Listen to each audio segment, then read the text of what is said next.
In order to make our rover drive around, we need to import some more things. I'm going to start by opening the code that I wrote for the LED activity, and I'm going to make a few changes. I'm going to make sure that everything is there. You can see that all of my function definitions are there. They're in alphabetical order. I've commented them all. But I'm going to basically, in this section here, this is where the code tells the rover what to do. I'm just going to make it say time.sleep for 2 seconds. And that will basically mean that I'm not turning on any lights or anything else. I'm just ready to do this part of the test. And I'm now going to have this and go File, Save As. And I think I'm up to version 3. So I'm going to save it as version 3 now. V3 on the end. That way I don't wreck what I've done before accidentally if I corrupt it or change too much. So the first thing I'm going to do is go right to the top, and I'm going to import some more stuff. So from Sphero _SDK, I'm going to import, and I'm going to import something called raw motor modes enum. And this basically is the part of the library that enables me to control the motors as individual units. I'm now going to scroll down till I find a space in my functions where I can put things in alphabetical order, and you notice I've done this wrong, so let me fix that right now. I'm going to press Command X to get rid of that one, and I'm going to paste it there. So now it's in alphabetical order. I'm now going to go down below this, and I'm going to create a definition called drive forward. I'm going to open up the brackets, and I'm going to put in the function of speed. So the speed is going to come in as I do this. So the code I need to write is RVR.raw_motors. And that's part of the library, and I can press enter, open the bracket, and type in left underscore mode is equal to raw motor modes enum dot forward dot value, and I'm going to put a comma after that. I'm going to press enter, and then I'm going to put in left underscore speed is equal to speed. And I'll just put at this point here that speed can be equal to from 0 to 255, not 2555. Okay, so now that I've got that, I'm going to basically copy this section here, Control C, press enter, Control V, and change this to right, RIGHT, and change this one to right, RIGHT, and I'm going to then press over here, press enter, and close that bracket off, and it should look like that, except this indentation should go back here.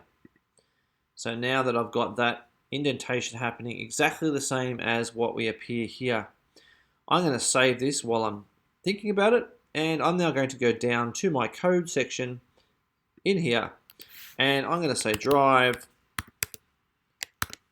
forward, and I'm going to set the speed to something slow like 100. I'm then going to go time.sleep. Hopefully I don't have any errors. I'm just going to take it to sleep for 1 second, and then the program will exit and the rover will close. So I'm going to save that now.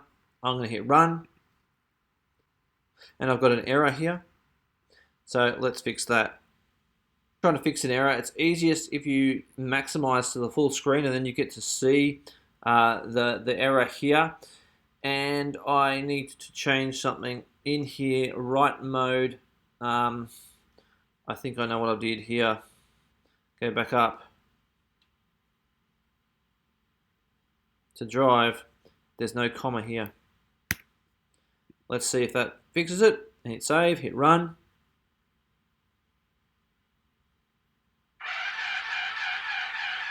And you heard the motors go. So it's all working. I can now make my rover drive forward.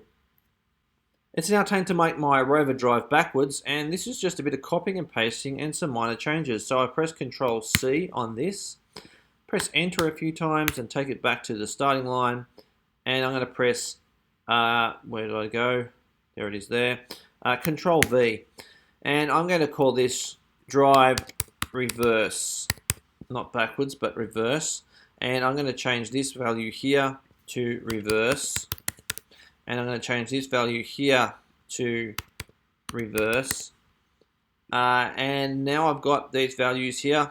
That should just work. So now I'm going to scroll down and I'm going to put in this section here, drive reverse, and I'll also put in 100, and I'll go time dot sleep 1,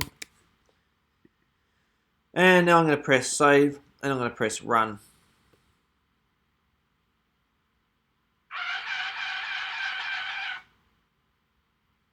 And I spelt reverse wrong.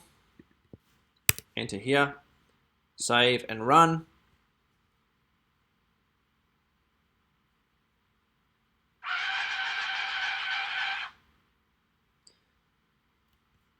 I also left an E off up here. So let's just see if that fixes everything. And just making sure. Yep, okay, let's just save that and run it again.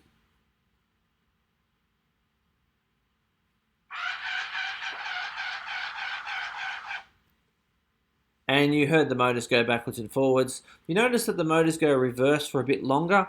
That's because it takes a little bit of time between this command finishing and this command actually going through the process of closing everything down. So we need to probably put a stop at the end of this so that these are exactly the same amount of time. How we make stop is we use a command, and we're going to create a function down the bottom called def motors stop. And we don't need a speed or anything in here because basically it's going to work quite nicely. I'm going to copy the same thing in. No, I haven't got it in copy at the moment. I must have deleted that. I'm just going to copy from up here. Control C. Go back down to motor stop and go Control V. And basically the change here is going to be off and off, and you actually have to set this to 0 and this also to 0. So now I should be able to write down here motors stop, and it should stop at the same time. Hopefully I haven't got any errors this time. So I'm going to hit save and hit run.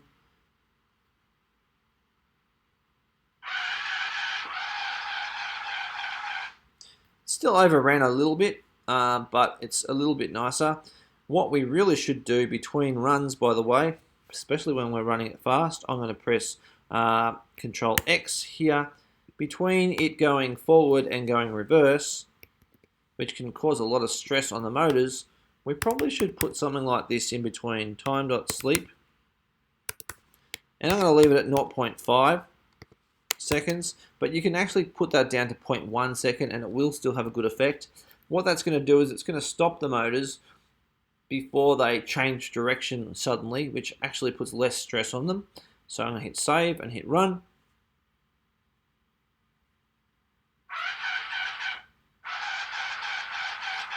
And that will put less stress on the motors if you do it like that. You can actually make it so that it's not noticeable by going like 0.2, for example.